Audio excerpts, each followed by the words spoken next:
Here we go again. Every time I have to introduce a new episode, I don't know what happens to me, but I just get so excited because I look at this as an opportunity, a very rare opportunity to get into a conversation with another man, whether he is single, married, divorced, or widowed. This is what the AMATYMA series in partnership with Bogart Radio is about, really unpacking candid and frank conversations with different men about different things. And I'm very excited about this brother of mine, whom I'm going to have a very interesting conversation with. His name is Nkosinathi Moshoana. What's up, my brother? What's going on? Okay, did I pronounce your surname correctly? Because now I'm very sensitive when it comes to my surname. What's up again? I was actually, when you said it, I was like, wait, it's usually like Moshoana. No, Moshoana. Wait, Moshoana. Kispedi. So, can I listen to your stepfather?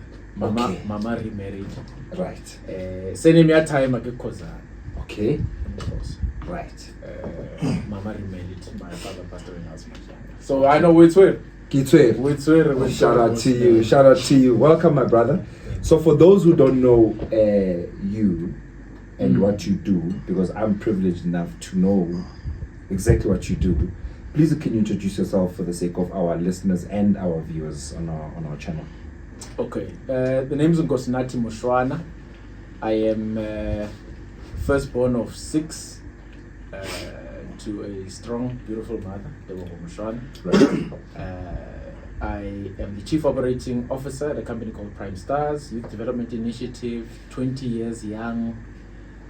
We're known for big projects like Take Your Girl Child to Work Day, career guidance, youth entrepreneurship at schools, and now What About the Boys that you're part of.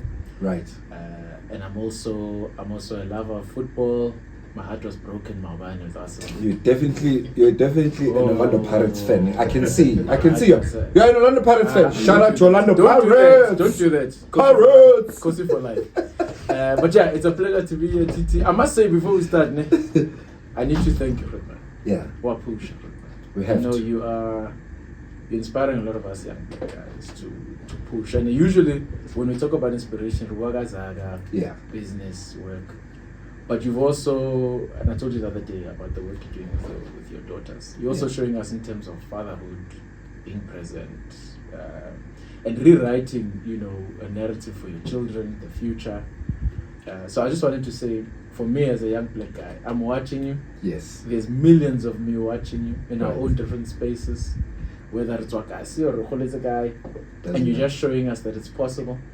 I want you to know that we're watching. I want you to know we're inspired. Sure. That's why I'm so blessed to come. I was like, I need to tell you. Sure. Shout out to me. Shout out. I never get anyone actually giving me, props, and I appreciate it because it just means that the work that we do is quite intentional. I'm intentional about this AMATYMA Wellness Network. I'm very passionate about it because I was fortunate enough to have been raised by both parents who are still alive, thank God for that. But outside that, I was raised by both my grandparents on the maternal and paternal side. Wow. So when my great grandmother passed away, I was 23. That's how blessed I was. Wow. Granny girl. So she raised me and obviously my cousins and everyone else, and also raised another generation, which is my dad and all of them. So we were blessed to have that. So this AMATYMA Wellness Network is something that's very close to my heart. And these conversations that I have with various men, and I always tell people, AMATYMA is not only for fathers. No, it's also for uncles. Because we understand that fatherhood is not limited to biology. It cannot be. We were raised by a community of fathers. And Tatako next door, the school teacher, the coach, the principal, the priest. There were a lot of father figures around us, and we're trying to bring that back. And I'm glad that you mentioned What About the Boys, which is, is it a movement? Is it a network? Or how do we define What About the Boys? It's a bit of all of the above. It started as a educational response to gender-based violence. Right. So the work that we do is in education. I'm very proud to say we impacted over 1.5 million young people to date. 1.5 million young people. Young boys. Township and rural communities. So that's boys and girls. Oh, this is boys and girls. In the journey. Right. And everything has been academically focused, math and science, entrepreneurship, and the likes.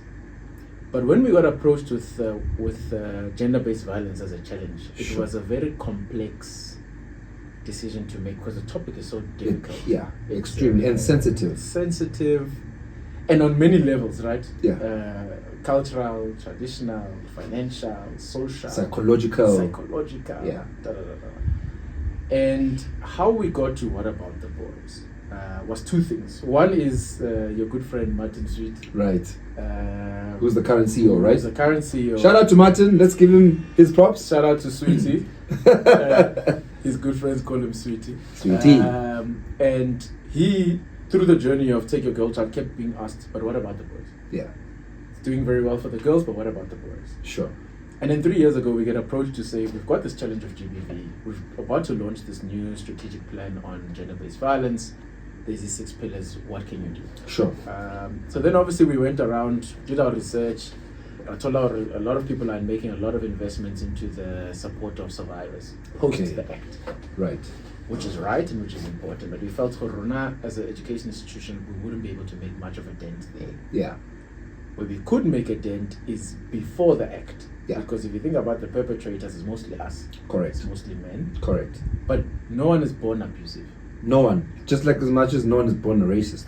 Correct. Yeah. It's how we socialize it. So in this case, the question was, what are we doing to raise these perpetrators? Right. And when we got to the crux of the issue with research, academics, etc., and obviously engaging boys and men themselves, was this challenge of the traditional expectations of manhood. Yeah. Titi can't cry. Titi can't. No. Titi must wash the car. Titi must wash the car. Yeah. And Titi must do the garden. Titi is a. Yeah. Yeah. And that's how we define Titi as sort of a real man, if you will. Sure. But the definition of good men, real men, is what we felt our boys are currently missing. Yeah, it's lacking. Also lacking, and also what you spoke about was the lack of positive male role models. Yeah. Massive. Yeah. And also redefining what it means to be a good man today. You know, everything evolves in life. Why can't the definition of good man also evolve? Correct.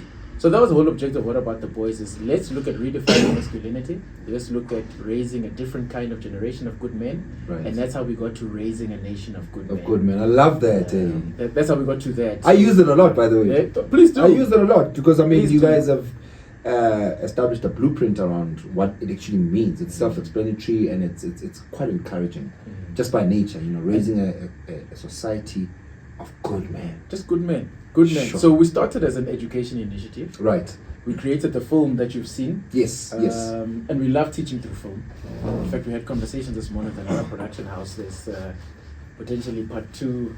Storytelling is the future.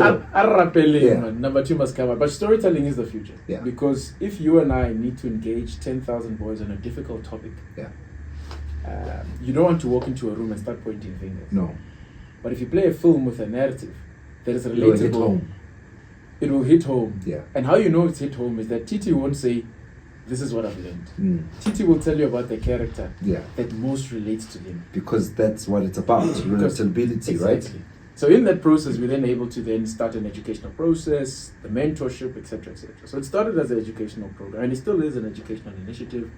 We're writing content for the Department of Education. But I think what we've seen it become is a national social movement of people who listen, and then the challenge to them is you can do something. Sure, play your part. Even outside of money. Correct. I guess most people assume that driven when by we come, you ask them for money. Yeah. Yes, we need the money. Of course. I'll always take it. I'll Yes. always say to people, I won't say no. Of course. But for anyone listening today, you can walk into your community, find a young man, and just start walking a journey with him. Sure. So he knows that he's supported, he knows that he's good, guidance. he knows he's worthy. Yeah. And then another thing that's interesting, and then I'll say this quickly. So we've been talking to, last year we spoke to about 20,000, 30,000 boys. Right. Across South Africa. Across the country. Right. High school boys. Okay. Of them, I'd say about 60%, when you ask the question, who have you in the last month have been told by a male that they love you? Sure. 20%. Not surprised. 20%. Not surprised. And we specifically ask by a male. You are very intentional about the question. And then Babang will laugh like, yeah. What do you mean by a male? Why must a male tell me love? Yeah. But then you begin unpacking. right? The real issues. So these are kind of a few of the things that really have driven us. I love this project. I really love this program. I love making a difference, and I believe, but I always try and instill in my staff. And what inspires me is the youth of 76. Right.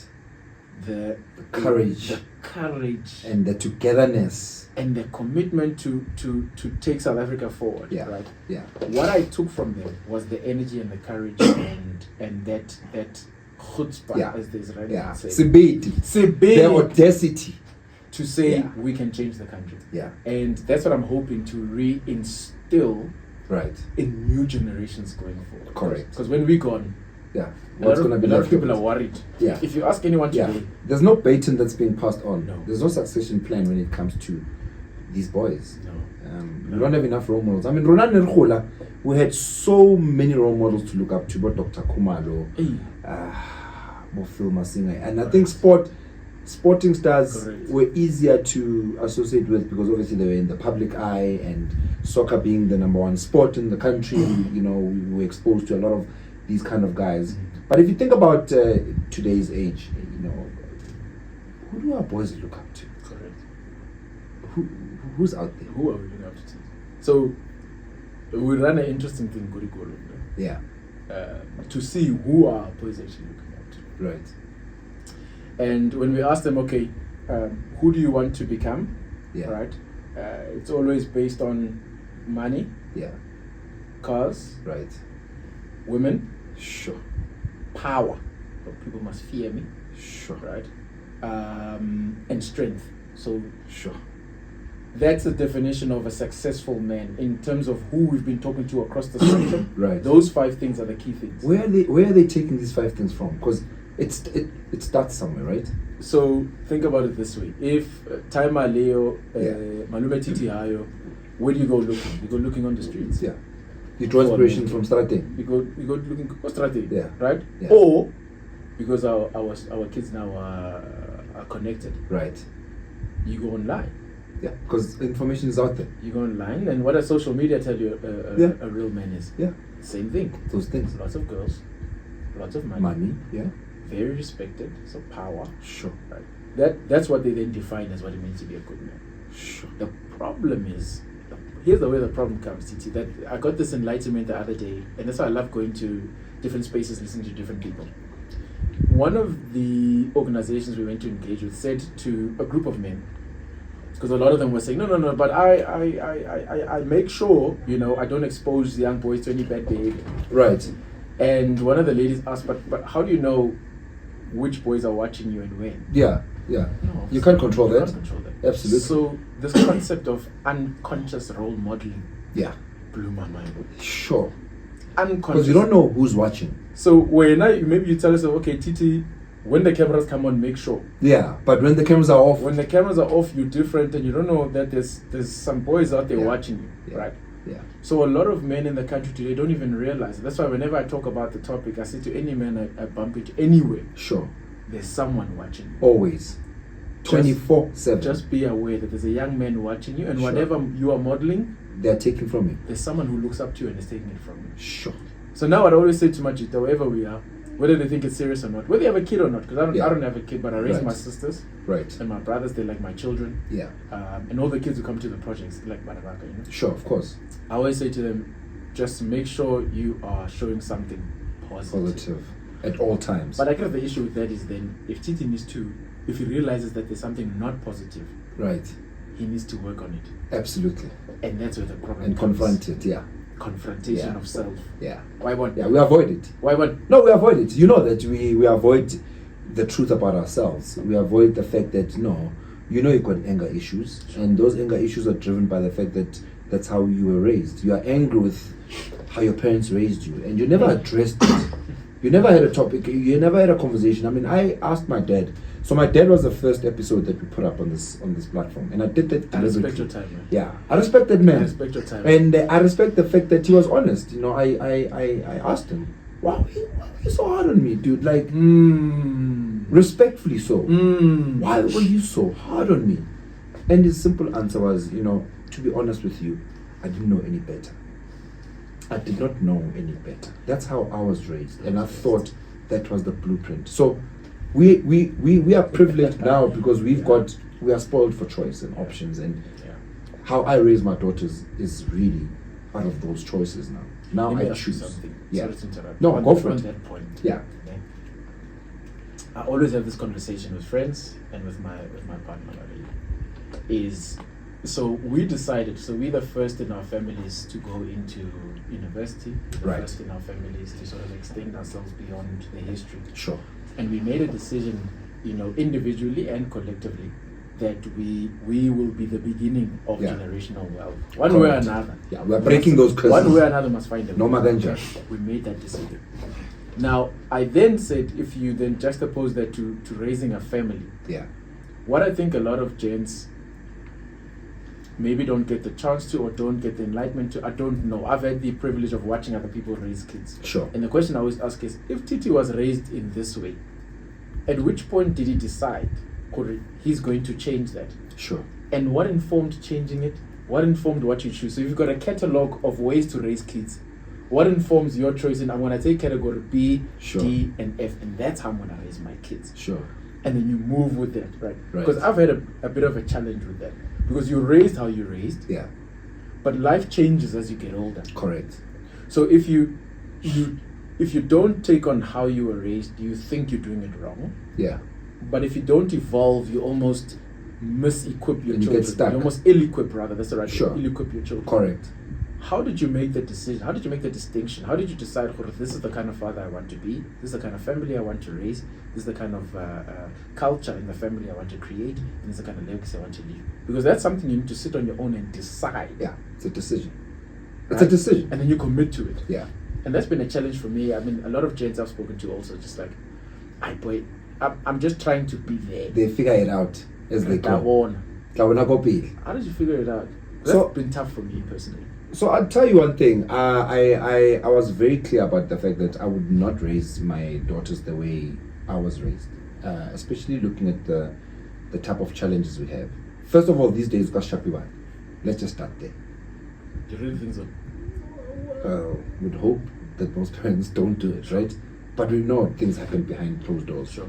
So for me, it was a case of being conscious about creating an open platform for my kids, because I never had that when I was growing up. It was unheard of that Rona as Bana would sit with the elders in a lounge. True. Bana ba kwa True. in the other room, but ba khulu ba mo. Correct. And this whole notion that batho ba khulu tshwantse ba je pele before bana. Correct. I've never understood that. I've never. I It doesn't make sense to me. So I started consciously wanting to do things differently and things that would make sense to me and my family. So first of all, when there's a gathering at my house, the kids need to eat first. The kids need to eat first. Wow. Because once the kids are sorted, the adults are born. How do you serve yourself as an adult and then serve the kids last? I've never understood. They say it's respect. Yeah. We're raised like that. Yeah, but the problem is that we never were given an opportunity to question those things. Because not that clap your campaign. I was about to say, for me, when you were raised, questioning would be disrespect. Yeah, it's disrespect. Yeah, no, so you know what I'm saying? We better get You understand? Whereas the other demographic yes, in our country yes, is actually raised to question, yes, raised to challenge, yes, raised to have their own view. yes, which they're entitled to, by the way. Very much. Yeah, but it's how you manage it. So I'll give you an example. So last week we were having an argument with my daughters, and it was a heated argument. And one of my firstborn said to me, "No, Dada, you're lying." And I stopped it. I said, "My girl, you never say an elderly person or someone older than you, even your age, you actually don't utter those words. You can say you're misinformed. You can say, no, I don't agree with you, but don't say someone is lying." And she said, "Why, Dada?" I said, "Because it's rude. It's rude to say someone is lying, my girl. You can have a difference of opinion. You can agree to disagree with someone, but never say someone is lying, because it's also a defense mechanism that most people use in any argument." And guess what? She got it. You know why? It's how I approached it. How you approached it. Instead of saying, "Don't you dare." Yeah. Because there's an issue with parents where we think, because I'm the parent, I'm always right and I'm entitled to say, but you forget that there's a human being on the other side, called your child, called your nephew, called your niece. You are raising your nephews and your nieces as the time. Like I said, fatherhood is not limited to biology. But who is Nkosinathi? We haven't even tapped into that. But I worried about the boys. But who is this man? Who is this man that we're talking to? Who that guy? Like, how was your upbringing? How's your relationship with your dad? Man. Okay, so go Kagiso, ne? Right. West Rand. Oh, okay. Kako Leratong. Kako Leratong. Oh, okay. In fact, I was born for Leratong. Oh, really? Leratong is the equivalent of Bara and Soweto. Sure. For Kagiso. Yeah. Shout out to Leratong. Hey, man. They've given birth to many superstars, man. We still trying. Like who? Hey, why wait a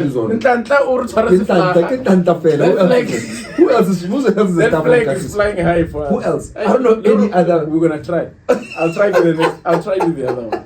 I'll try. So I was born in 1990, right. 25th of July. Right. So I'm turning 34 this year. Thank God. Yes, sir. By God's grace. And when I was born, my mom and my dad were high school lovebirds. Right. My dad, Christopher Mtutu Kozana, Nkosinathi. Right. Mama, Moshoana, Motswana. Right. And they have me. I'm their firstborn. They Okay. are madly in love, and unfortunately, things don't work out between them. And when I turn about, I think I was about 5. My dad passes. Right. Mysterious, not sure, but he passes. And you remember that? By that stage, the one thing I always remember, because it's difficult to remember a lot for me. But the one thing I remember is Getwere pamphlet ya funeral. Yeah, hi. Kumabitli. Yeah. Sure. That's the one thing I remember, and I think I was with his friend and old lady. Yeah. But I have this distinct. It's faint, but I it's know there. to go funeraling, and I'm holding his pamphlet. Right. Funeral. Yeah, I remember that. I don't remember much with him. Okay. But there's an interesting thing about how I reconnected to the family. So anyway, once they break up, I then stay le Makriza. Okay. Mom's mom. Right. Ne? Mamza. It's always the case. Hey. Right. Ne? So the whole community knew Mamza and Amnales Paza, and she taught me like everything I know about love and family and unity and strength and value and dignity. What it means for Namun, like Sure. man, right? Sure. Even though I had gaps, I'm still feeling. Yeah. But I grew up with my grandmother. She was my mom, and I used to call my mom by her name. Isn't that weird? It's very weird. So whenever I look back, I laugh and I talk to my old lady, because she left obviously to go and find better for us. Right. Right. She didn't leave. So she left you with she left with my grandmother. Makriza, yeah. And at the time, obviously, you don't get it, Yeah. But she went to build a life for us. I stayed with my grand till I was about 14. Yeah. 13, 14, I think, around there. And then I moved with my mom in Midrand. Sure. I've always been attracted to academics. Okay. So I excelled quite well at school. I went to Midrand High. Yeah. In Midrand, pushed hard. Yeah. And thank God, so ended up as like a head boy. Sure. And Shout out. Hey, head boys. Hey, it's not easy to be a head boy, Papa. I had a best friend in school, Wanyana, right, who was really smart, and we ended up competing academically. Nice. But if you tally, the net result is that she got more wins than me. Right. But chasing her helped me improve my standards. It got you to that level. Exactly. Yeah. And that then pushed me through school. I played soccer, I played cricket, I did debating. Yeah. I was a prefect. Zamile rugby. Yeah. Wow, buddy. You ran away. Just like I did. Zamile rugby. Coach, I don't know. Is that for everyone? You lead. Yeah. We can put you on the wings. You can. Yeah. One day we played with some other school. I want to score us no more. Nix. Never again. Nix. I was like, you stuck to your public speaking and debating. Let me go debate. Get a ball. Go scheme. So we did that. School was incredible. Right. I also was a dancer for some time. It was crazy. Sure. In school. Sure. But the dance industry was very different back then. Yeah. It was massive back then. Yeah, You know, it was huge. it was huge back then. Different competitions. Yeah. Were involved in, but it was beautiful because it exposed so much to me. Correct. To a point where I even brought some international dancers over. I was like in grade 12 or something. But it was Jesus. amazing. You're a star scout. Zama zama. So I leave school, get a few distinctions, get Listen into to this man. A few distinctions. get, A few distinctions. get into this, get into university, blah blah blah. I had to drop Why is this out. thing still going on, bro? I think it was Oh, very exciting. gee, I'm like, why can't this thing But stop? thank you. I appreciate them as well. So I got into school, got to study corporate finance. I ended up changing direction, having to drop out of school because my mom got divorced. Right. And that's when the hustle started for Nkosinathi. Sure. I bartended, I waited, I handed out flyers, Sure. I did concerts for people that started businesses. Sure. I even entered SAB Kickstart. I won one of the SAB Kickstart Wow. Business Awards. Shout It out. really got me going. And then I got into marketing, but my heart has always been with youth. Sure. And the journey took me through all of that into an international marketing agency. I did very well there, and then 9 years ago, on the 15th of March, I joined a company called Prime Stars, Sure. As a COO. and the rest was history. And I joined as a project intern. as a project intern, and now 9 That's years fine. later, 9 years later. you are the COO. Yeah. One more step. I know. One more step. One more step to go. No pressure. We are getting there. So before I let you go, my brother, what is the one thing? What is the one thing that you can say to a boy out there who's growing up right now and there's no father figure present? There's no inspiration around them. What do you say to a boy like that who's just like, I'm just waking up every day and hoping and praying that life will unfold itself? Somehow turn around. Yeah, because you deal a lot with boys, and I know you encounter a lot of these boys. A lot of them. What kind of conversations do you have with these boys? I see myself in a lot of them.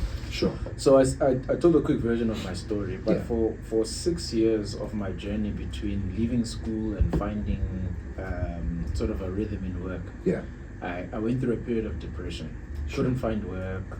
I tried businesses, got into massive debt trying to help my family, Sure. and things were absolute crap. Right, I lost a hell of a lot of. How old are you? It was between 21 and 27, 21 Sure. and 26. Sure. I was trying to figure things out, but things were bad. Yeah. And when you're in the badness, it's hard to see beyond. Sure. But I made a commitment in that period because it was people, it was grace that got me through. And I Yeah. always said to myself that once I get through this, I'll never say no to anyone who needs help. Right? Sure. I think that's Because why you know what it's like I know what to it's need like. help. So for boys and anyone who finds themselves in a place of where they're lost, Yeah. I always try and encourage them, "Hore, there is another side. Yeah.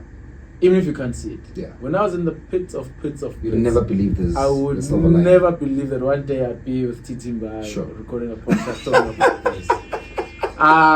Nix. Right. And what I always try and get them to, so there's this interesting saying that I heard from the office. If only our future hindsight could be our current foresight, Sure. would be a lot more successful. Because now you'll be able to connect to your future self. Yeah. So for young men, I'd always say to them, that future self of yours is very possible. Yeah. Currently we feel disconnected from him. So TT sees himself as a 70-year-old man. Yeah. Him and you today don't feel like the same person. Yeah. It feels like another version disconnected, of you. You're yeah. disconnected. Yeah. So your actions today don't get you there. So for young men, one, I want to say there is hope. Yeah. There really is hope. There's support. There's people out there who love you even if you don't know them. Sure. Now I love these boys, even though I don't know Sure. them. But Sure. hug, everything like Absolutely. that. Because that hug could be what they needed. Boys must know they're loved. They must know they're supported. They must know that there is a tomorrow for them. There is a tomorrow for them. Definitely. Right? But they have to fight for it. Because through your behavior, Yeah. making the right decisions. And it's not easy, Yeah. but you have to fight for it. Sure. So as much as we support and give, Luena, you need to play your part. Absolutely. And that's what I'd say to them. I'd also invite them to connect to us, man. Yeah. Connect to us, wherever you are, whatever you need, connect to us. I don't want to How do they connect to you guys? The easiest way is online, social Yeah. media. Prime Stars SA, Yeah. Instagram Prime Stars SA, X, which is formerly Twitter Prime Stars SA. Yeah. I always connect to different people who Sure. come to me and say, hey, Kishotaga, or I don't have shoes, or I was thinking of studying. If there's one thing we can do is collectively make a difference. Correct. So Intentionally so. That's very important, TT. And also it's important that more guys in your position Yeah. get involved. Absolutely. And stop assuming that there's someone else who will solve it. Yeah.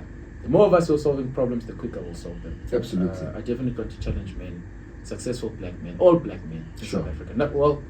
Actually, I only speak from this because I'm speaking from my environment. Correct. But my beneficiaries are widespread. So let me say all men. Yeah.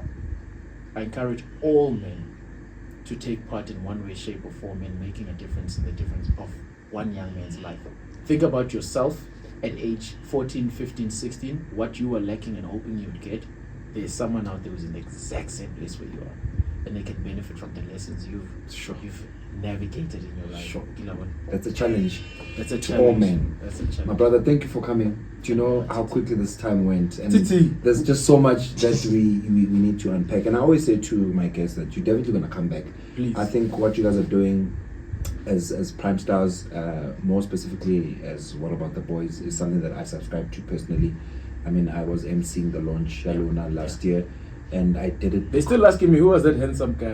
Of course they're gonna ask. asking Of me. course they're gonna ask. And the reason I subscribe to it is because I was once a boy, and I had men that I looked up to, and now I'm that man that some boy is looking up to, and it's important for us to carry it forward and make sure that we set a good example for these boys, and also show them the reality of life, that it's not always rosy. It's tough out there, but you also gotta be tough. And being tough also requires you to be soft and be intuitive. That's right. And this thing that boys don't cry, I don't believe in that. Unbelievable. Boys do cry. And there's also a plea to a lot of corporates out there. You know, we are encouraged by your support towards a lot of women related programs, girl child related programs, but please don't leave the boy child out of it. Please don't leave the man behind, because those guys, they need all the help we can get. Absolutely. My brother, thank you for your time. Thank you so much, Titi. That's it. I can talk to you forever, man. That's why you have to come back. Yeah. You must do a Oh, this is picture. an important thing. Yeah.